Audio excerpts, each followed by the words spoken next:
Ooh, what the fuck is up, gamers? It's your boy The Goods, and we are back for episode number 32 of Phoenix Wright Ace Attorney, Naruhodo edition. In the last episode, you guys, we lost the trial. So, we need to unlose the trial.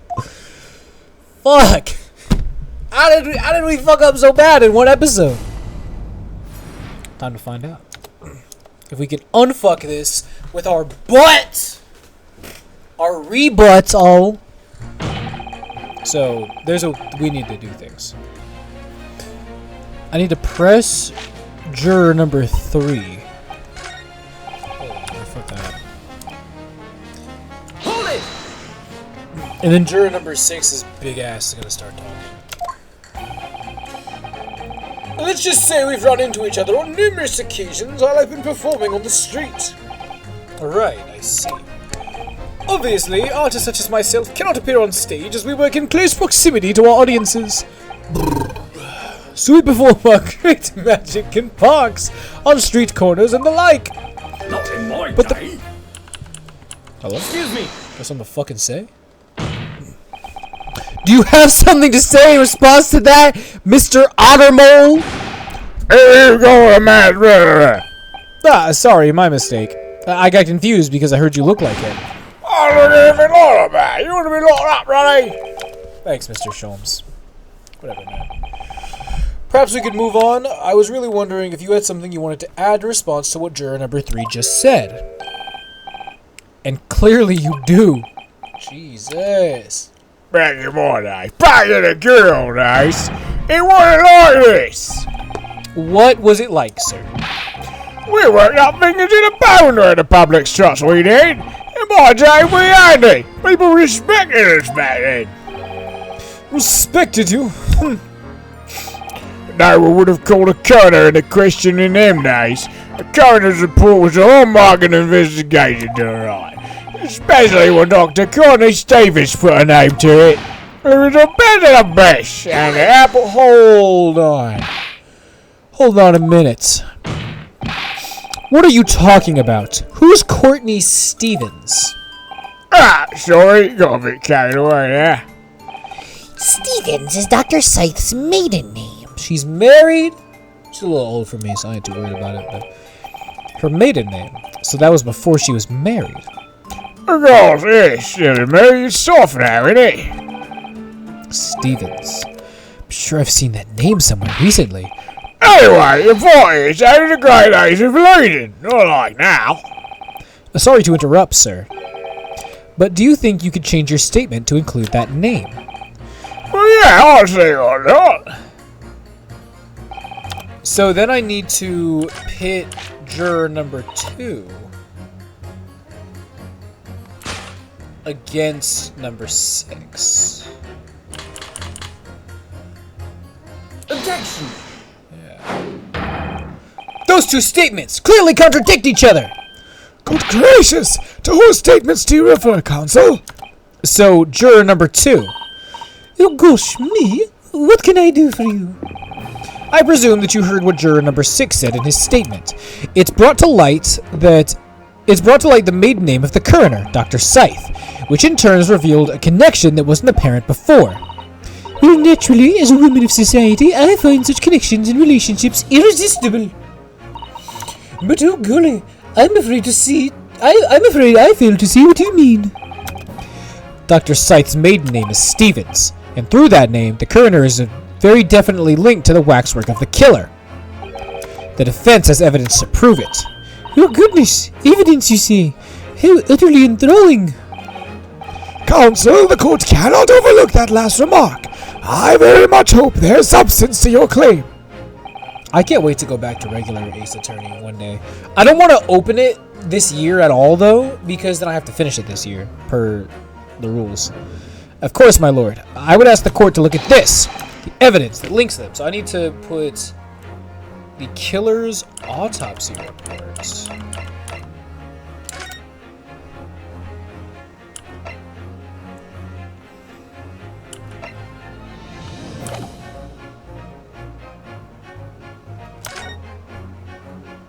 What?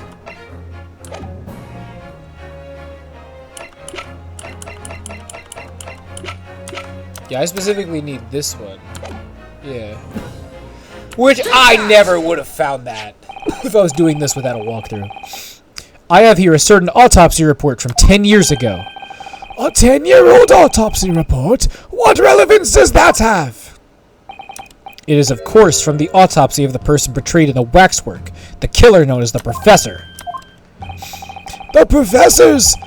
But that man was a capital offender, so... That's right. This is a certification of death that was drawn up after the the convict's execution. The identity of the killer was never made public, so the report gives few details. But what's important is the name of the coroner who wrote it. Oh my god. So is the implication that she would be one of the only people to know his identity because she would have seen his face? So Enoch Drebber is like, hey, I will give you the research grant money for some reason in exchange. There's gotta be like that is a significant thing. Oh my, Courtney Stevens. Strike a light! It appears the professor's autopsy was conducted by Dr. Scythe 10 years ago. And a few days ago, Mr. Drebber very deliberately sold a waxwork of the professor for Madame Tuspel's. A waxwork that doesn't, in fact, resemble the victim, Mr. Osmond, at all. And do you suppose there's some unsavory relationship between those events? Absolutely. I'm sure of it. There's no doubt in my mind that the professor case is at the heart of a link that we have yet to uncover. Between Dr. Courtney Scythe and Mr. Enoch Drebber.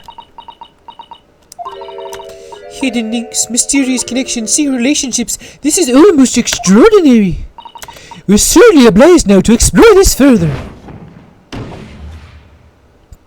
He really said, "You want some hot tea?" And she goes, "Ooh, ooh."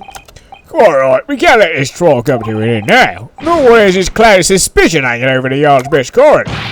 It wasn't like this in my day, but we're still here about justice in the end. Can't we just tell the literal child they have to, like, just change her vote?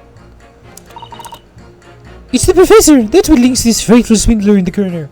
Okay, so now I need to press juror number 4. This guy. Huh. Hold it! But you claim the whole instantaneous kinesis demonstration was a trick. That I did. Well, there's more than one way to pull a rabbit out of a hat, isn't there? Sorry? I grant you, given that this cage appeared from a bitchin' explosion, there had been no need to use a real person. But if the waxwork had been used, the culprit could have at least had the decency to make it look like the victim. I'm not exactly sure how much criminals are governed by decency. The point is, if you're trying to make a claim about that waxwork being inside the birdcage, you need to give us some evidence. Without that, it's not just science. It's just not science. I suppose we should expect nothing less than a logical argument from a fellow of the Royal Society. But that perhaps means his mind could be changed if we manage to present suitable evidence. Evidence of the Professor waxwork. Yeah, I have evidence. Yeah. Actually, I have something I'd like you to see. I must warn you that I firmly believe it's only wise to trust men in white coats. So given you jet black hair, feel alright mind admitting to a sense of trepidation here. I'm going like all in on the Mrs. Doubtfire accent. I need to pull that back for everybody else. It's just for that one chick. So you don't trust anyone in black? Looking in the mirror must be very trying. Okay, so namely, it is this piece of glass. Take that! What's that? A piece of glass? I was unusually thick for glass. Yeah, it's a piece of broken glass that we found inside the jacket of the waxwork. As you say, it's not ordinary glass, though. It's very thick and clearly made for extra strength, much like the special glass that was developed for the construction of the Crystal Tower. The Crystal Tower? Holy smoke! Exactly, the centerpiece of the Great Exhibition, where the very incident we're talking about took place. On the day in question, the birdcage fell from above and smashed through the window of that special glass. From whence these small boys originated, is that it? Precisely. So, what do you say? Now that clear evidence in support of the assertion has been placed before you. Well, as I said, only trust men in white coats as a rule. However, when the reasoning's sound, it's fair to say colour shouldn't come into it. In light of what you've shown me here, yes, I feel obliged to change my position on the matter. Okay, so amend his statement. which I don't know why you wouldn't. Like, I know that you need to be able to fucking pit them against each other. But I guess the idea is just by gameplay standpoint, those two statements then contradict each other. Good gracious! To whose statements do you refer, Counsel? If you'd put down your corn for a moment, juror number 5. Oh, you mean me? You've pointed out it's wrong to make an accusation without evidence, but the accusation that the waxwork model was inside the second birdcage on the day in question is not without supporting evidence, as the defense demonstrated to the juror sitting beside you. Oh, is that right? Would it be fair to say you didn't follow the arguments? I don't understand much besides Colonel Cobb, to be honest. Of course you don't! You're a corn child! What the fuck? If I could interject here, Please do, sir. now that this assertion of yours about the waxwork has been backed up by some solid evidence, it'd be wrong of me as a matter of science not to pursue the matter further. Yeah, come on, fucking corn dork. I will be too then. Sorry? If this mighty gentleman says he's right, then he must be. See, I wouldn't dream of going against Colonel Cobb or anyone who's got stuff in between the ears. Whatever. What the fuck ever. I don't like this jury, man. Success. Like, I'm glad it's a separate jury, but oh my god, I don't fucking care. Thank you, Counsel. That will do. As a result of the summation examination, the jury's overall leaning has changed. 2 jurors now call guilty, against 4 who call not guilty. Okay.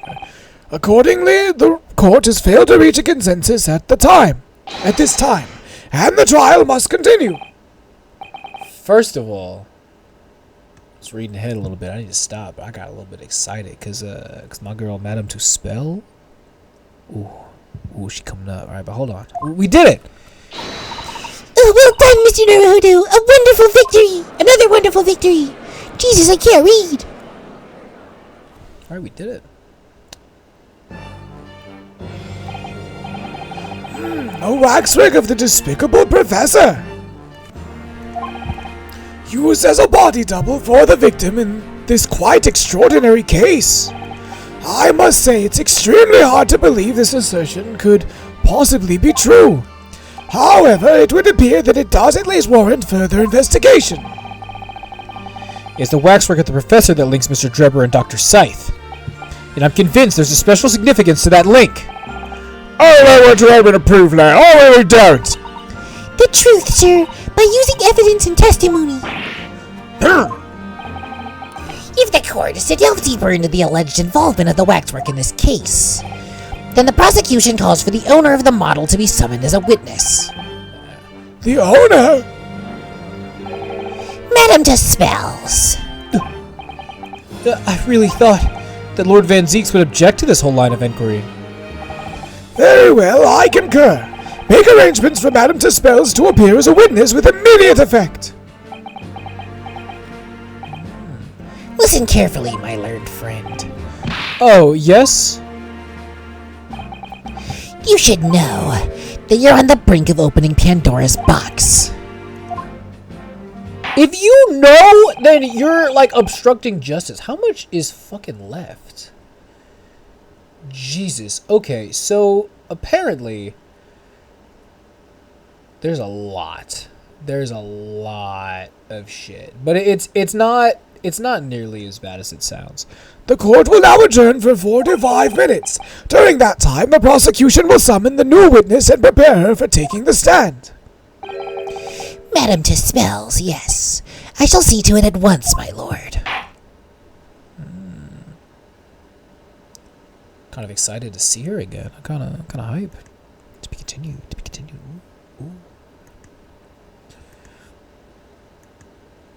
Ooh. I'm excited. But we got through this part of the trial. We're through trial day 2, part 1.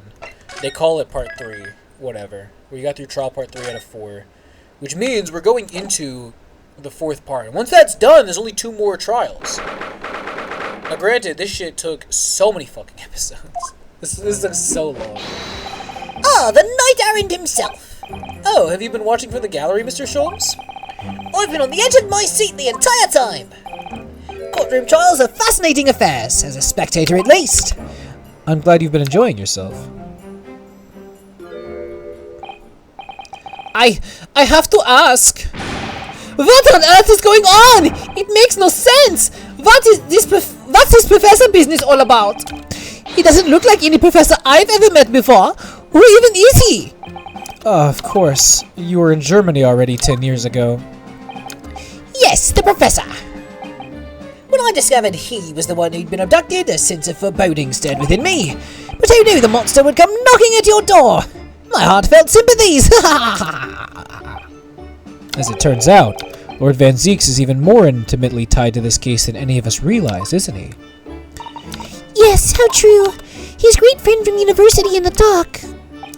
And now a waxwork of the killer who took his esteemed brother's life makes an appearance too. I imagine that even the shrewd Mr. Reapers failed to foresee that kick in the teeth. An extraordinary move on your part, my dear fellow, to throw that in front of the man. Make it sound deliberate. I can't help feeling that this professor case is really very puzzling. Oh yes, in what particular manner? Well, there's Mr. Drebber, Dr. Scythe, and Lord Van Zieks. It seems that everybody in the trial has a link to the case somehow. Yes. In fact, I alone am not a member of this set. So that leaves me as an empty set, all alone with no intersection to any other. Excuse me. Oh. Excuse me? Dr. Scythe? Ah, Dr. Courtney Scythe, née Stevens. Good day to you. Hello, Sholmes. That was very shrewd of you. What in particular, pray? You requested that 10-year-old autopsy report from Gregson, didn't you? Why would you assume such a thing? Because Gregson told me.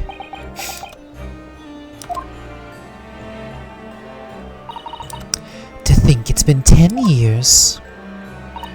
10 years in the laboratory, wielding my scalpel. I smell of nothing but corpses and disinfectant.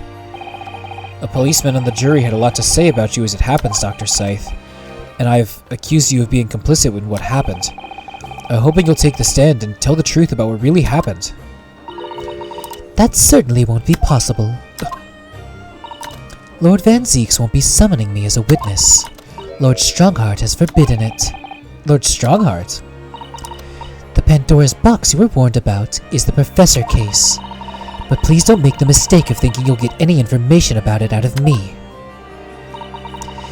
But attempting to hide from the truth, that's cowardice! I've always fought crime in the way that I see fit. I have no regrets, none at all. And that's all I came here to say. So, good day to you. I'm kind of scared, actually. She kind of scared me because she was so calm and didn't even deny it. She was like, yeah, I did what I had to. Figure it out. She mentioned it too, this Pandora's box. Whatever does it all mean?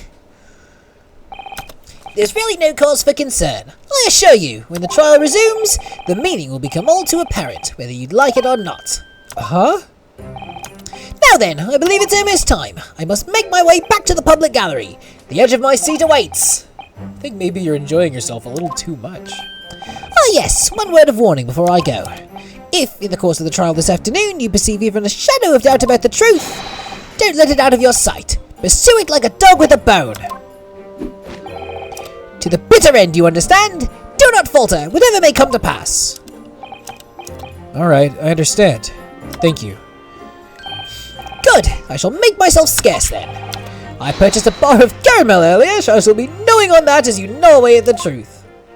It's his own caramel, or did he write his name on it? What did that warning from Mr. Sholmes really mean, I wonder? Especially the bit about whatever may come to pass. Huh. I don't know. I just work here, man. It's time for the final chapter, then.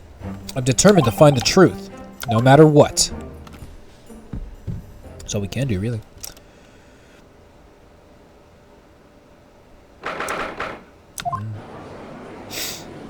I don't like they just have the fucking professor in the middle of the room.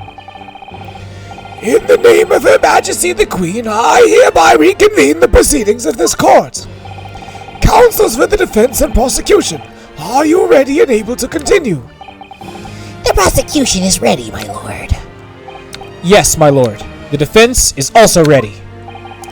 As the court is aware, the case under our scrutiny began with a damaging incident at the Great Exhibition. Yet we now find ourselves embroiled in the details of a convicted felon who was sent to the gallows a decade ago. This trial has certainly defied all expectation. That seems to be the fate of all trials in which this Nipponese is involved, my lord. So then, let us begin our exploration of the defense's assertion that the waxwork was cardinally involved in this matter. Lord Van Zeeks. My lord. Are we still awaiting the arrival of Madame Tussauds? Not at all. She's in the antechamber as we speak and ready to be summoned. Very well. Bring in the witness. At once, my lord. Bailiff, show Madame Tussauds to the stand. Things are about to become a lot more intense. If Drebber's responsible, as I'm sure he is, it means he must have had an accomplice in Dr. Scythe. And what connects the pair of them is that waxwork. Yes, the model of the professor. That's the key to the link between these otherwise unrelated individuals. It's a tenuous link, admittedly, but at present it's all we have to go on. Scared? State your name and occupation for the court, please. My name is Madame Esmeralda Tussauds. I'm a waxwork artisan, and the proprietress of the Madame Tussauds Museum of Waxwork. You will have to pardon me for working as I testify. My new exhibit must open very soon.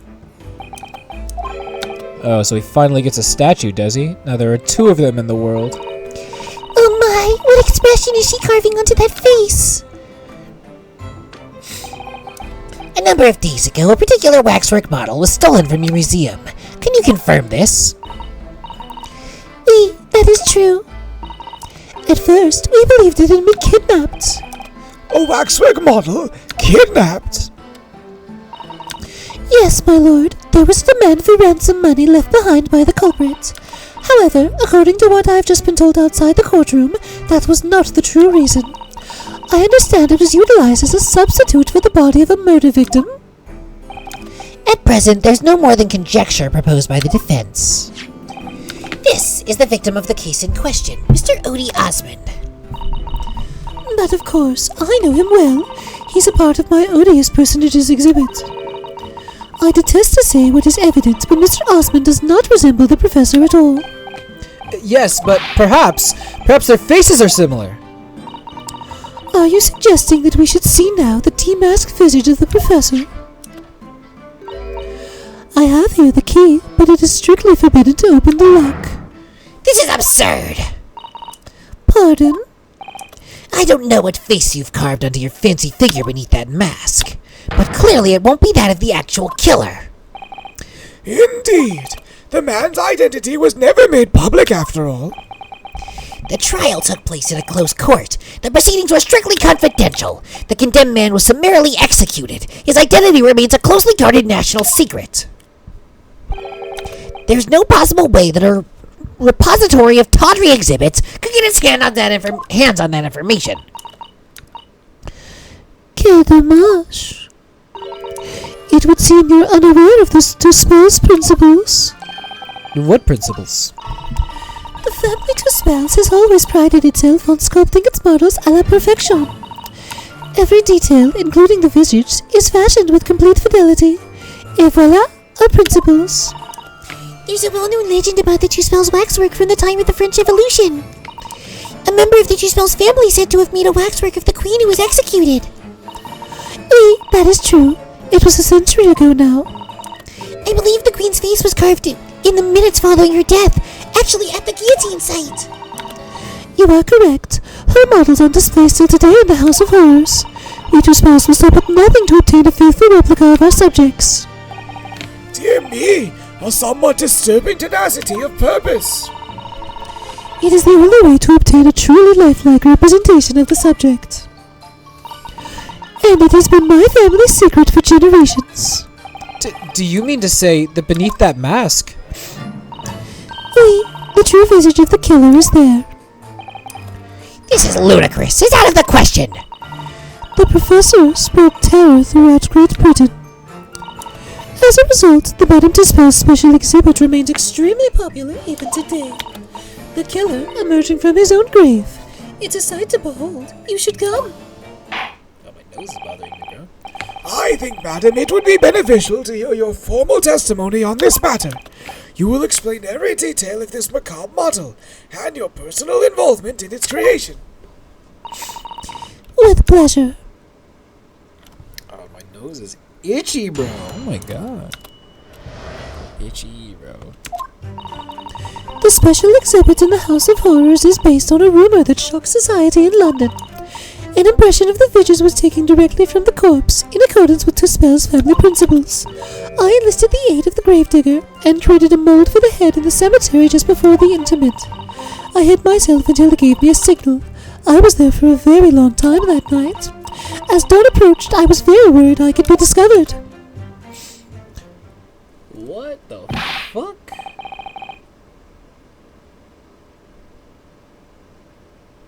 Oh my god. That's crazy.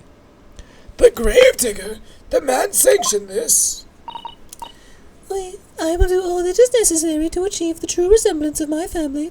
The true resemblance my family celebrated for. Nobody else knew. Only the gravedigger. What harm did it do? So you truly saw it? The face of that monster? Naturally, I was aware at the time that his identity was a secret. But Tuspels would not be Tuspels if we did not insist on absolute fidelity to our sculptures. I don't believe this. I myself have seen the special exhibit at your museum, madam. A truly blood-curdling scene in which the murderer is emerging from his own grave. The scene it depicts was the subject of many rumors in London 10 years ago. I have here a newspaper from the time. The special exhibit was based on the picture in this article. It was the most detailed account of what happened as reported by the eyewitness who saw it. Yeah, the fucking, drummer. Man rises from the grave. It's too absurd for words. The public enjoy absurdity, monsieur. That is why I have reproduced the scene as carefully as possible in my museum. It's a waxwork from that exhibit that was stolen some days before the incident of the Great Exhibition, wasn't it? That is correct. The professor you see before here. Most puzzling. Counsel for the defense, proceed with the cross-examination. This waxwork links Drebber to Dr. Scythe. There has to be some reason for that, which hasn't yet come to light. But I'll find it. I'll get to the bottom of what really happened. I'll prove that Dr. Scythe and Drebber were in on this crime together. I don't know how the fuck we do that with this, TBH. I have no idea. But what I do know is I'm going to end the episode here, just because this is a pretty good spot to, like, deal with this shit in the next one. We can take the whole episode and really get down into it. So, thank you so much for watching. I will see you next time. Bye-bye!